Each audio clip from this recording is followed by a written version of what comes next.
So, hello everyone. Good afternoon. Good morning. Like Bethany said, I'm the curator here at Strawbery Banke, although I think I know most of you, so thank you for joining me. I'm going to be sharing some objects of mourning from the museum collection, but I wanted to start with acknowledging that while these objects were created because somebody died, really I like to think of them as being something of celebration, not just of sadness and death. And the term memento mori that is so associated with objects of mourning is literally translates to remember you must die. And that really, again, is not necessarily meant to be sad. It's just meant to acknowledge that it's a reminder to be joyful in life because we all have an inevitable end. So there are two major events that happened in England that precipitated what we know of as mourning here in America. And the first is the death of Charles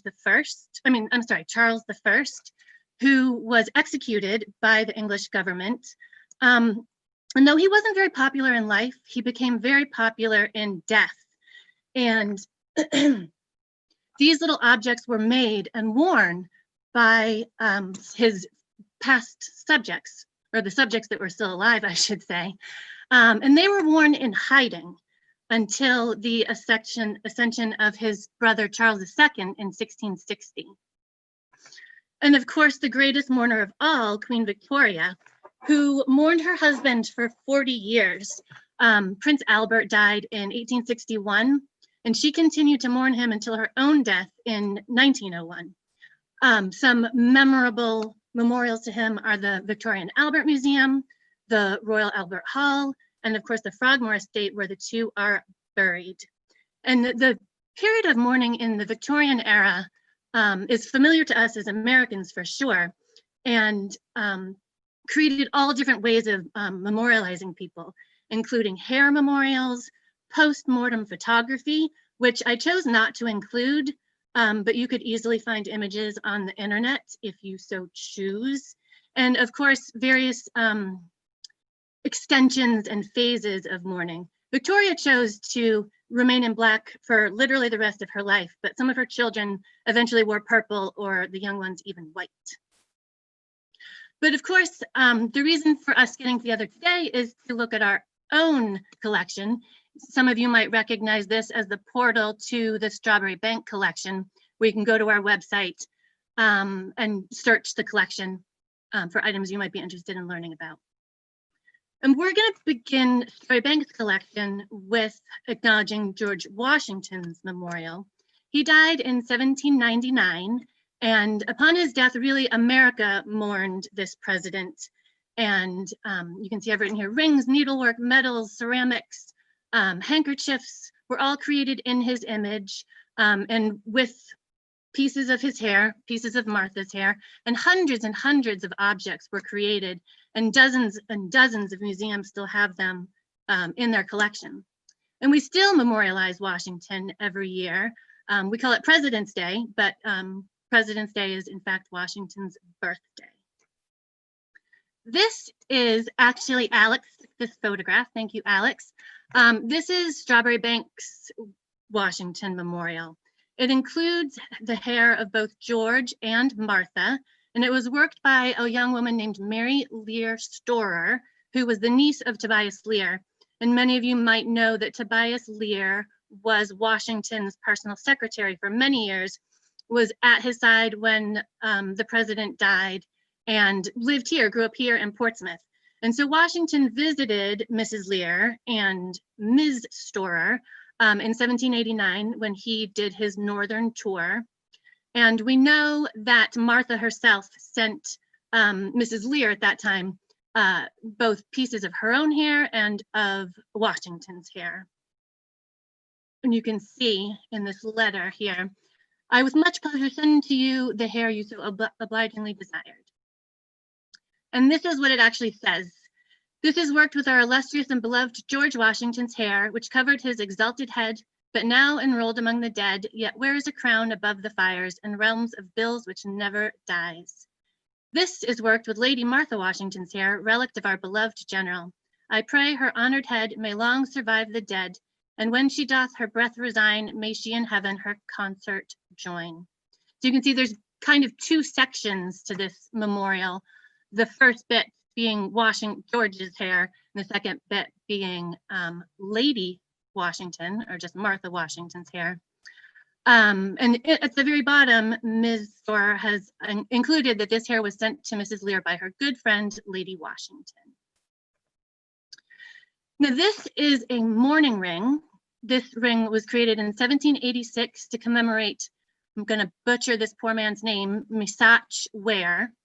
And this is a pretty familiar style, a gold band with black enamel, the deceased's name and dates. And in this particular ring, we have a little raised coffin that there's a skeleton sketched on a piece of paper, which has been encased in crystal. And the skeleton, of course, is a memento mori, meaning remember we must die.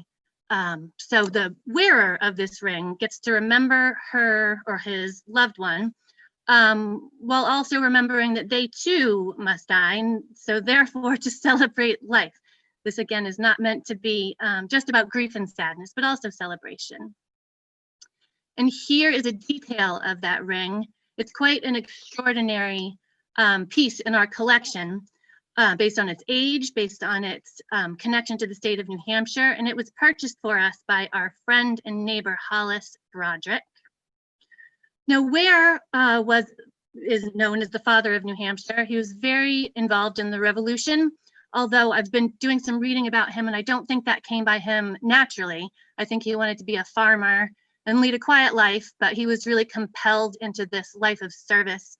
He drafted the state constitution, and he was the chairman on the Committee of Safety all throughout the Revolution. And due to that tremendous impact, there are memorials to him all over the state, including the town of Ware, New Hampshire, which of course you have to say where. It's the rule when anyone discusses the city of Ware, town of Ware.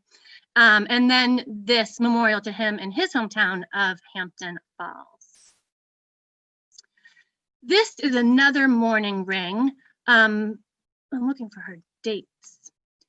This ring we actually purchased as part of the Sawtelle collection when those items went up for sale, and it is on display in the Maritime Gallery. It's one of the only mourning objects that we actually have on display. And this ring was made in memory of Elizabeth Hickey, who was the daughter of a Captain James Hickey. And of course, I can really only tell you his story because she died as a child at age 14. Captain Hickey was a naval officer in the British Navy, and he really never severed his ties to the British government. And of course, when the American Revolution came along, that wasn't really acceptable, and he was arrested by the Committee of Safety and stayed and was taken to Exeter for some amount of time. They didn't leave Portsmouth in the end, and Elizabeth died in 1783, and she's buried at St. John's. And this ring, again, like Mr. Ware's, is gold with black enamel, her name and her dates. But this isn't a bit earlier in style. This is you can think of it as Georgian or Rococo, the scrolled gold band.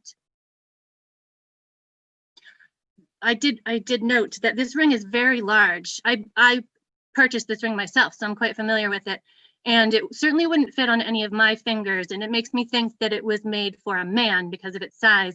And perhaps Captain James Hickey himself wore this ring in honor of his daughter. And another thing to note is that rings like this, and even Mr. Ware's ring, were made sort of by the set. So a mourner, a father, a mother, could purchase 10 or a dozen of these rings, have them made, out of blanks that the jeweler would just have. This is a very, very common style, this particular Rococo band. And they could be given out to close family or friends at the loved one's memorial service. This is Ms. Hickey's gravestone at St. John's that you can still drive by if you walk by. She's one of the ones closest to Chapel Street, so you can see her fairly easily.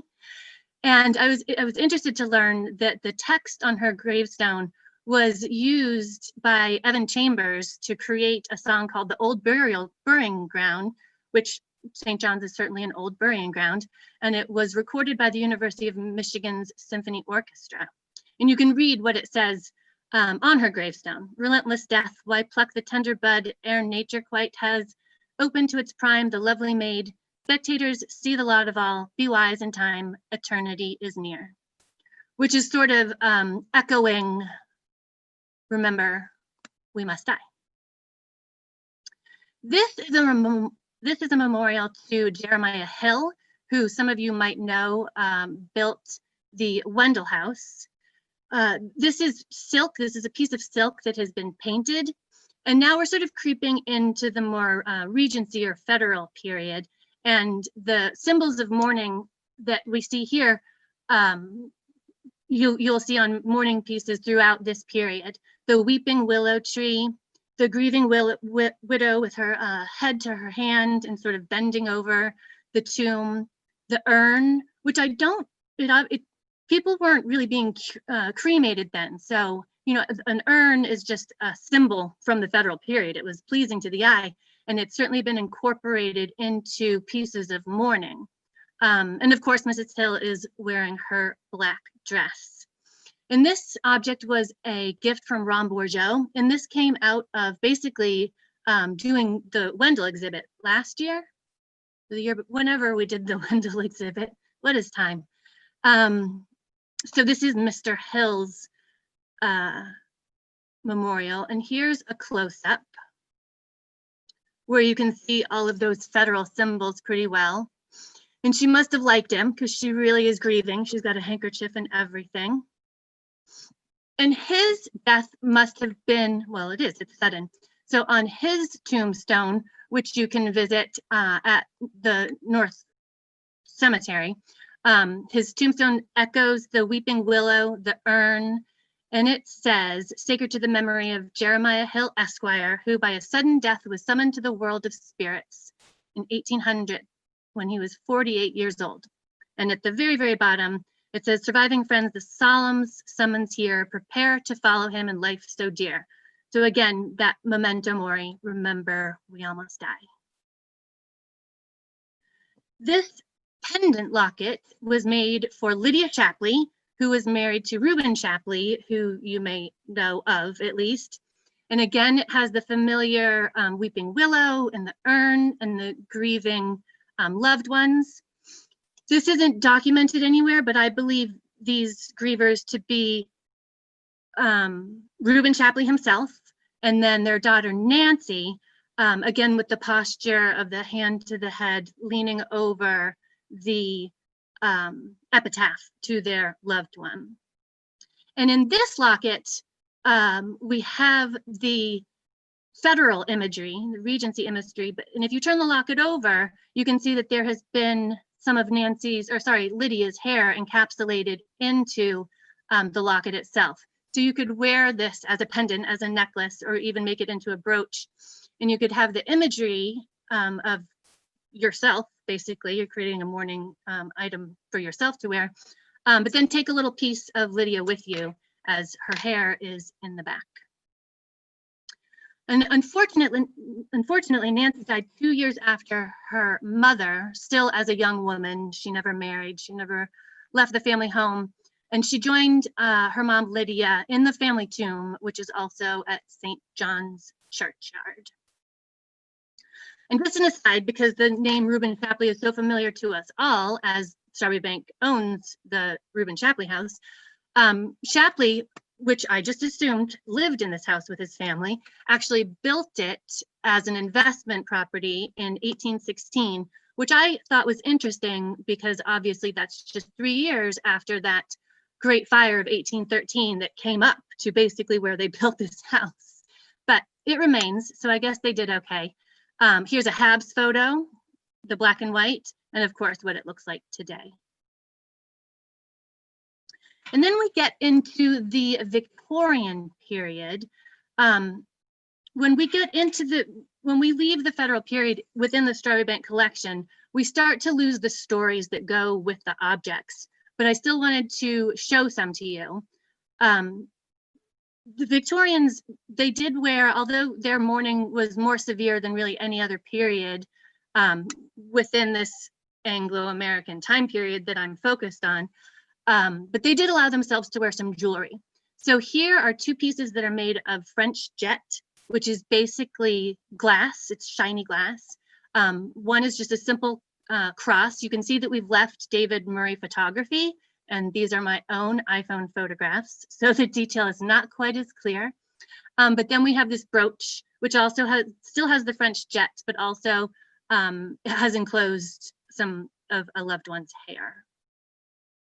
These are also pieces from our collection that are made with materials that were common and popular during the Victorian period. There's Whitby jet, which is much more dull, and it's a fossilized wood. There's bog oak, which is also a fossilized wood.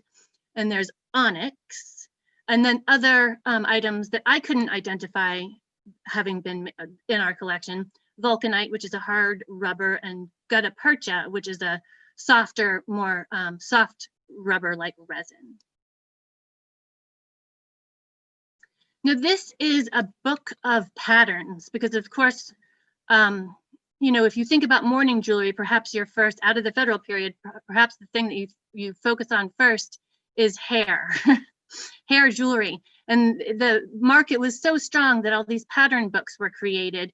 And you can see how deceased or loved ones, they could still be living, I suppose, hair has been braided, made into netting, swerped, twisted, every which way to create objects. And this is the Strawbery Banke collection of hair objects. And if you see, connected to the objects are their accession tags. And if you see a bunch of 1975s and a lot of 1974s, unfortunately, that means we do have the object, but we don't know much about it. In the early mid-70s, Strawbery Banke went through a massive accessioning project, and most of the items that were accessioned during that time didn't come with a history. So we have them as examples of how American Victorians were mourning, but we don't have any personal stories to go along with them. But you can see many sets of earrings, brooches, both in metal and just hair. There's necklaces, there's bracelets, any kind of jewel, make it out of hair. And I did notice when I was doing some research into this, how there is still a market, and if times continue to be tough and we don't know anything about those objects, perhaps we could, you know, have a little income. But I'm just kidding, we would never do that. And while this is not in the Strawbery Banke collection, this is from the Presque Isle Historical Society. I just wanted to show you an elaborate example of what one can do with your loved one's hair. This Portsmouth Historical Society actually has a magnificent hair wreath, and it's stuck in my brain since I saw it 20 years ago. And I really wanted to share an example because you can see all the different colored hair that is represented on this piece. I mean, that could be generations of a family who have been remembered forever. And finally, I wanted to share an object from my own personal collection that's brand new. And so objects of mourning are still being made, still being worn, or at least in collections. And this is a locket that has ashes in it that has been soldered shut. So while mourning in the way that the Victorians or even the Federalists did no longer truly exists, it's still possible to create a memento of your loved one so you can continue to celebrate their life after they're gone. And I'd be happy to answer any questions you might have. And we have encountered one of those little challenges that we actually come across with technology. In that while Zoom assures me chat is enabled, there isn't actually a chat function at the bottom of your screen. So if you do have a question for Elizabeth, what we can do just to make sure we can all get answers is either raise your hand in the screen and I will call on you, or you can raise your hand using the symbol in your toolbar. And I see Pam Weeks. Do you have a question? Don't forget to unmute yourself. You can just push the space bar to do that.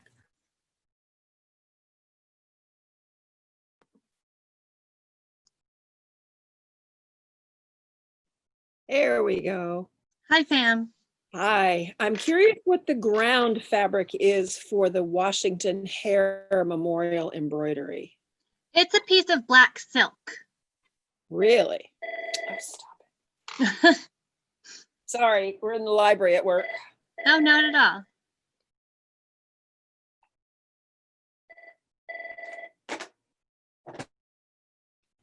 And are there any other questions?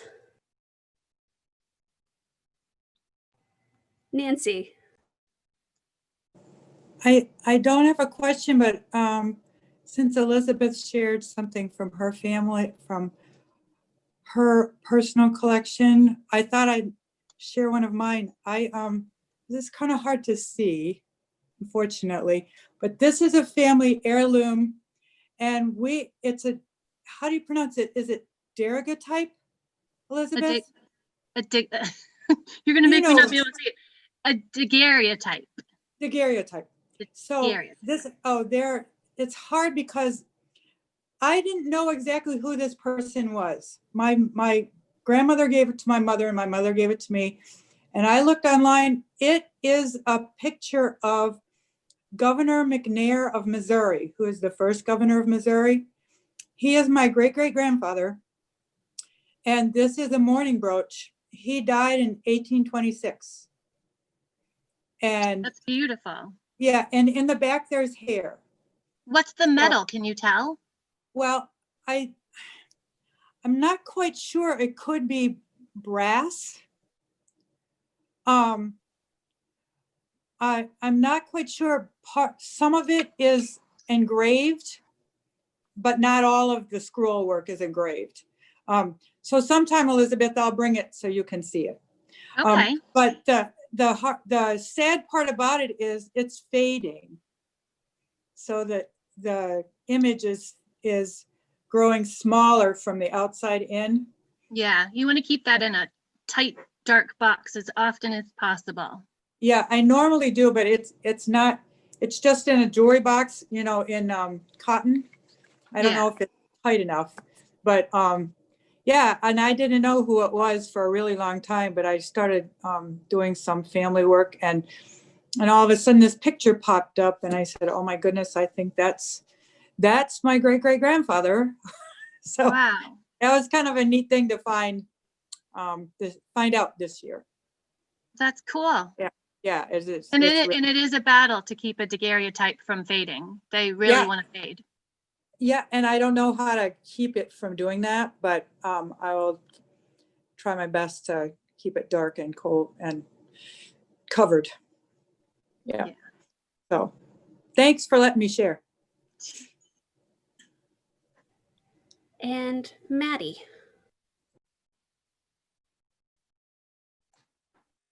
So I was wondering, with all of our Victorian jewelry, do we have any enamel work in our Mourning collection? No, okay. Not in the Mourning collection, but there are some enameled worked pieces, although they might be more federal than Victorian. I would want to go back and look, but not in what I would consider the Mourning category, unfortunately. Okay. I have a family locket with my third or fourth great grandfather in it, who died at like age 40 or something. And he, his photo is in the locket, but it's entirely enameled on the outside with like a lapis lazuli. Oh, that sounds beautiful. Beautiful. And I just have never seen anything like it. So I'm always sort of curious, whether it was like more of a regional thing but we had I'd love to see a photo. Yeah. No, we had it assessed, I don't know, like 15 years ago. And the jeweler said that it was the forget-me-nots. Oh, yeah. In it, that it was a mourning piece, and it had never occurred to me because it's so sort of like bright and cheery. But yeah, it's very object of celebration. Exactly. All right. Well, thank you. Thanks, Maddie. Pam Weeks, I still you still have a hand raised symbol up. Do you have another question? All right, any other questions?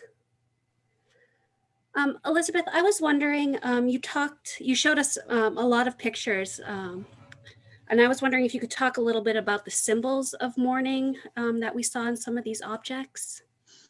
Yeah, well, Maddie actually just named a good one, a forget-me-not in terms of a flower. But what we saw in the federal pieces were the weeping willows, of course, figures in black being a good indicator of how someone's feeling. The memento mori itself, when I say memento mori, there's that phrase associated with it, but it technically is that skull with angel wings that you see often in just plain bands and also on gravestones. And as time progressed, symbols of mourning became like an oak tree, signifying strength, and of course acorns, because they grow on oak trees.